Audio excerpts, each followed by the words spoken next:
Diyan tayo pupunta. Para siyang nasa gitna pa ng desierto. Wala pang maraming establishment dito. Ayan yung ating pupuntahan. So tingnan natin doon sa loob. Wala pa yung aming service. Hintay-hintay muna kami. Ba't ka nakamedyas? Kastig yung mga galawan mo Okay lang naman. Oo. Ayan. So medyo mainit-init. Antay muna kami ng aming sasakyan. So nandito na yung aming sasakyan. Pupunta kami ngayon sa Lo-Lo. Mamimili. Papakita ko sa inyo ang Lo-Lo. Ano ba ang Lo-Lo? Good morning, bro. Alright. Yeah, Brian. So ngayon, ayan. Ganun lang ang buhay natin dito sa abroad. So shout out dyan sa Philippine Island. Papakita ko sa inyo yung mall. Mall ba to or supermarket lang? Hindi ko alam, basta. Parang mall na parang supermarket. Basta ipapakita ko sa inyo yung bilihan dito. Kadalasan pinupuntahan. Maraming mga bumibili mga Pilipino dito. Okay? Tatali ko na lang po. Ba't ito tatali mo? Hindi ako papasok. Pasukin na ka naman. Pag hindi ka tayo pinapasok, doon ka lang muna sa labas. Ako lang papasok. Akala mo winter ngayon? So ayan, Init na yun. puntahan na natin, okay? Doon tayo magkita-kita. Diyan tayo pupunta. Ayan. Yung napakalaking building. Para siyang nasa gitna pa ng desierto. Wala pang maraming establishment dito. Ayan yung ating pupuntahan. So tingnan natin doon sa loob. Tingnan nyo naman yung kanyang interior. Ganda, di ba? Pero bilihan lang ito dito. Normal lang ito na bilihan. Lawak iikot pa yan doon. Ayan, baba na kami. Nandito na kami sa Lo-Lo. Ayan, dito yung entrance. Ganito yung supermarket dito sa Qatar. Pakalaki. Mayroong antayan, di ba? Ayan, laki. Doon tayo, entrance tayo doon. Punta muna tayo sa second floor kasi titingin tayo ng iPhone 16 kung magkano ngayon. Ganda na lang design. Para siyang totoo talaga. Ikot tayo doon, laki. Punta tayo sa baba. Kain tayo sa okay. Sabi ko na nga ba pag napunta dito sa mall, mapapagastos.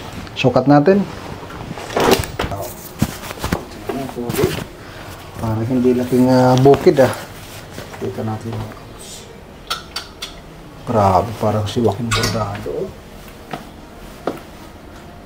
Panalo to. Bilhin mo natin o hanggang sukat lang kaso medyo malaki. Laki na to. Pili tayo ng iba. Ito ayos na. So, kain muna tayo para makapag-isip-isip kung anong bibilhin natin. Sir, may chili flakes kayo, sir? Meron. Thank you, sir. Wow. Unang deliver, ha? Para kay madam ito. Aroy akong chili flakes. Chili flakes.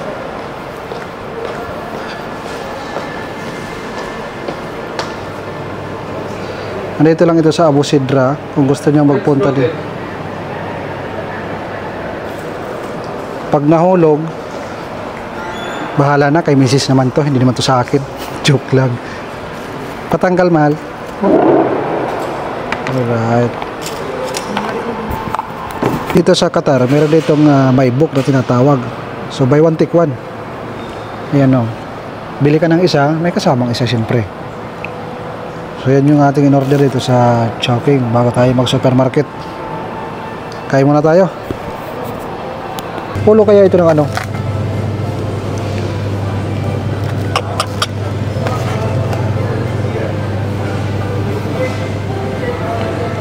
may utak. Bili tayo nito para lumaki ang utak natin. Ito, meron.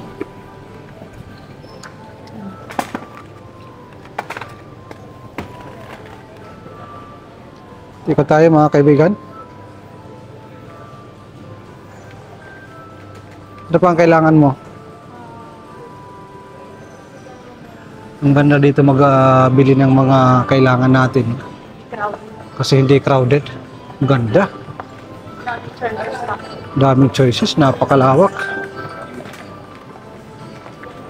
Yung butter, may dalhin ba yung may detectors na butter? Kuha ka dun.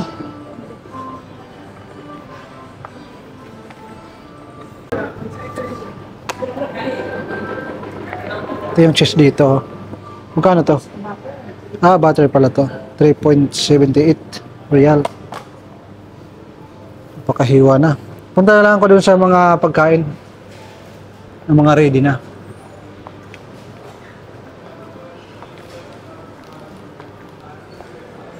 Hindi tayo dito makain. Yung mga sandwiches na gusto ko. Kahit Ngayon lang. parang masarap to ang ano nito, matamis. Pure to oh. Pure peanut Fresh. butter. Walang asukal. Walang asukal, oh. Mainit-init pa. Ay, bago lang. Gagawa lang. Mukha-mukha yun ah. Saan? Ayun, yung tag-8 lang.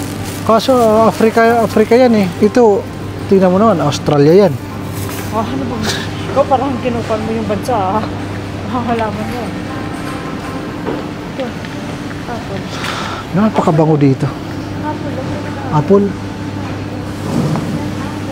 Ikaw na, lumili. Meron saging na saba doon, tig 12. Ano, bili tayo? Ikotan ko ha. Ikot ako. Mangga? Parang ayaw ko yun ha. Egypt yan. Kuha ka isa. Yung hinog. Ito, apple na lang. Apple. Mamaya, kitingnan tayo ng saging na saba. Sa Pilipinas, mura ang saging na saba. Di. Ayan dyan. Ang saging na saba dito, medyo may kamahalan laang. Okay. Gusto mo to? May kalamay ka doon? Asa? Ang sarap itong banana Q mamaya, di ba? Si Mrs. magaling mag-banana Q yan.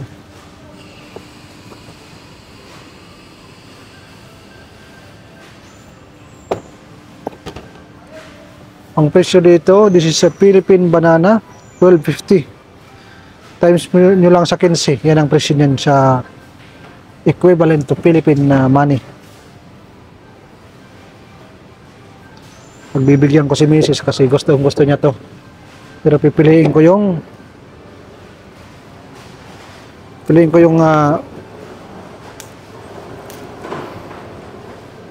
ang laki ng ang laki nito. Tanggalin ko, bro. Dagdag kilo yan.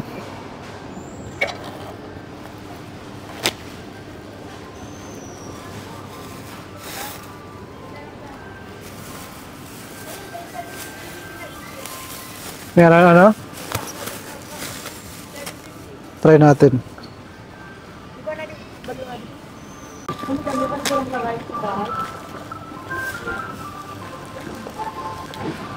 Ang onion dito, galing ito ng Turkey. 2.50 ang kilo. So kung 2.50 times mo sa 15, yun ang presyo. Equivalent sa Pilipinas. Siguro mas mura-mura dito. Mura dito no, kahit walang plantation sa Qatar. Dahil nga sa ganda ng government dito sa Qatar. Kaya hindi pa ganun kamahal ang mga bilihin. Pero alam nyo ba, nung dumating ako dito, napakamura ng bibilihin, mga 2018.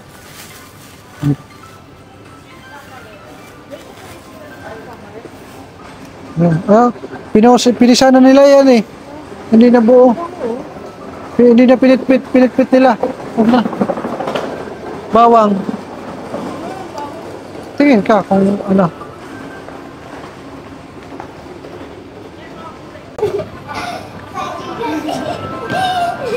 Lalaro yung magkapatid. Ano yung breadfruit? Breadfruit ata to eh. Oo nga, breadfruit. Masarap yan, parang kamote ang loob niyan. Nilalaga, kaso ang mahal ng kilo. 22 ang kilo. Meron silang pipino dito, ang diliit ng pipino. Ayan o, isang subo lang. Pipino to. Pipino. Meron mga tumutubo nito sa wild. Kaso ito talagang plantation. Sa Pilipinas meron to sa wild, makikita nyo. Ito talagang sinadya, kaya medyo kalakihan. Sa Pilipinas, parang ganun lang, napakaliit sa Pilipinas.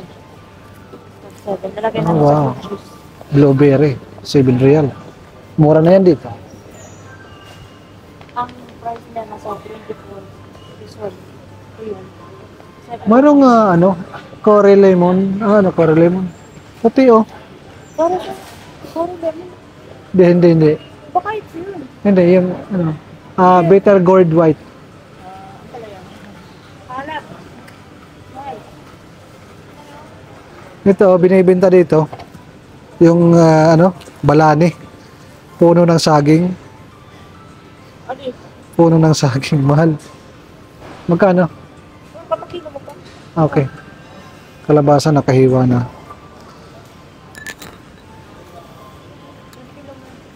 Wala na tayo bibilhin? Mangosteen. Mangustin. Ano yung mangustin? Ito oh. Ano mangustin? Ayun. Lucy lang. Saan price na? Mangosteen. 15. Ikaw, gusto mo? Sarap yan.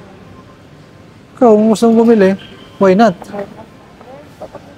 Wala na ka nang bibilhin? Huwa ka ng kuwan, lettuce. Walang ang lettuce dyan, hindi maganda. Wala na iba? Mamaya. Ito yung kita ko yung fig. Ito yung fig na napakamahal. Yan. Sa Pilipinas may kahawig-hawig nito. Kakatakot naman kainin. Pero ang ibang mga vlogger nagtatry kumain yan. Ano ba lasa mo? Para ano yun? Tamis daw yan. Meron ang dry niyan dry fig.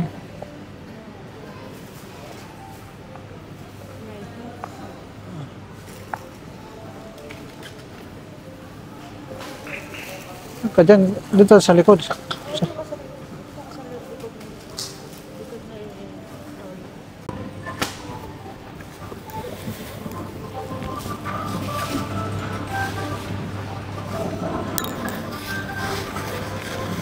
Kilo natin. May price na to? Aka na to? Okay. Siyempre, pagkatapos lagyan ng presyo, pwede na tayo magbayad. Yung nagaling sa Pilipinas, dito pa talaga kami bumili sa Qatar. 9 ito, 9 real. Nasa 150. 9.30, nasa 150 pesos. Ganito lang ilang piraso lang ito. 1, 2, 3, 4, 5, 6. 6 na piraso, 150 pesos. Ang katumbas niyan.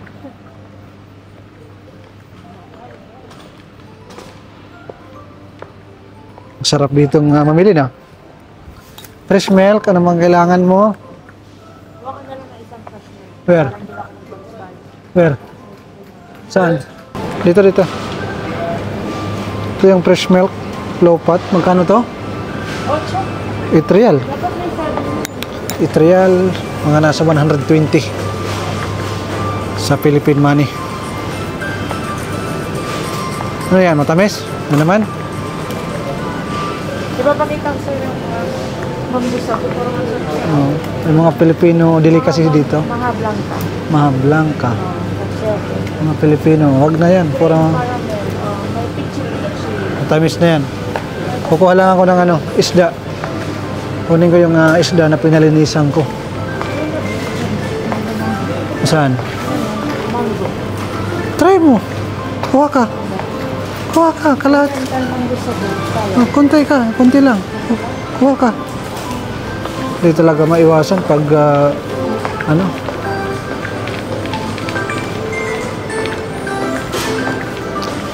kanina nag-order ako ng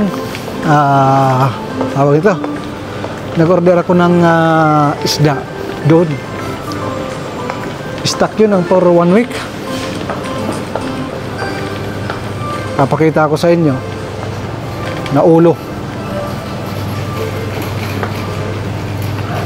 Medyo may kamahalan na ngayon. Sa una, mura lang nito. Yan o. Pulo.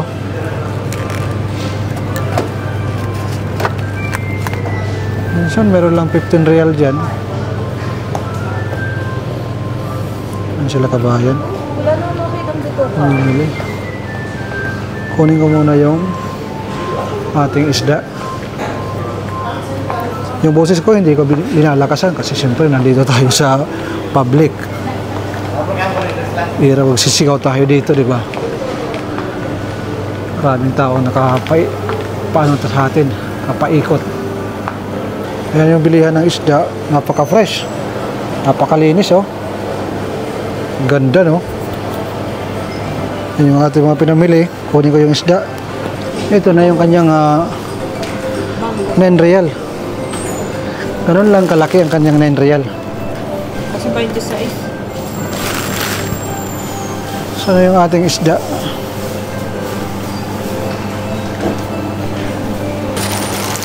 Ayan na itong ating isda. Ito lang natin sa labas. So let's go.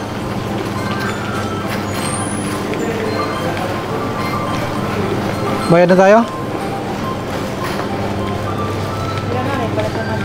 So ayun. Na ito ang buhay namin dito sa abroad. Kayo, kumusta ang buhay niyo sa abroad? Dito tayo kay kabayan ng babayan.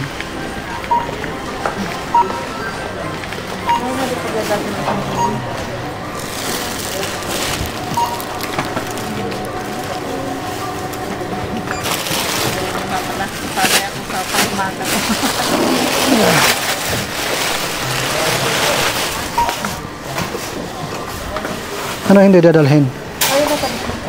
Gawa ko na. Gawa ko lang kung nasabihin na.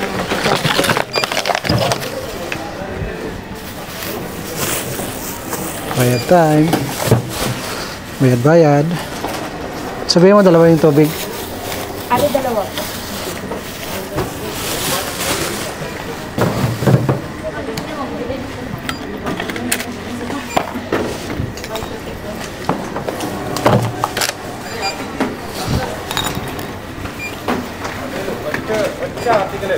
Oh my goodness.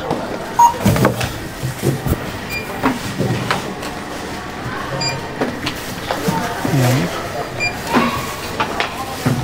Sorry. So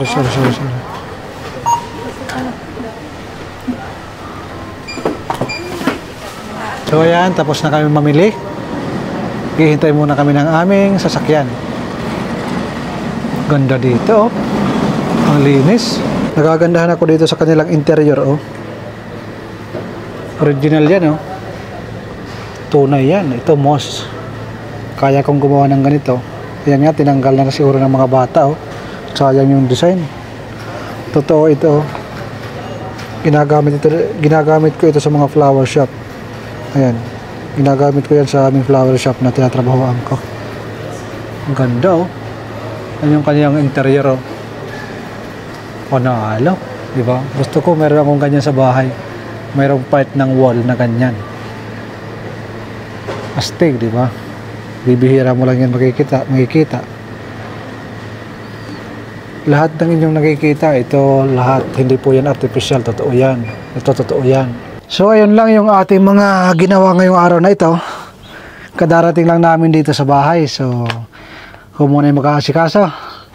Magandang araw sa inyo mula dito sa Middle East hanggang dyan sa Pilipinas. Siyempre, pagkatapos natin ng mga gawaing bahay, pagpunta kami ni Mrs. dito sa napakagandang view. Ang sarap uminom ng kape, no? Yan pala ang feeling ng day off. Wag puro trabaho, kailangan din mag-enjoy kasi mahirap na. Baka yung pinagtrabahuan natin, hindi tayo makinabang. Eh, ganyan talaga ang buhay. Sarap ng view. So ayan lang mga kaibigan ko, sa mga nag-subscribe sa ating YouTube channel. Gandang araw sa inyong lahat. Hopefully ay nasa mabuti kayong kalagayan. So ito ay extension ng ating video. Kanina, nag-supermarket tayo. Pagkatapos ng ating supermarket, pagdating ko sa bahay, linis ng konting pahinga. Pagdating ng hapon, nag-jogging kami ni Mrs. Ayun, ang jogging napunta dito sa mga matatamis. So ayun, Nag-coffee kami, nag-coffee. ganun talaga. Dito sa 26 Tapos na ang day off, coffee shop. so trabaho na naman bukas. So hanggang sa susunod natin na video, maraming salamat sa inyong pagsubaybay.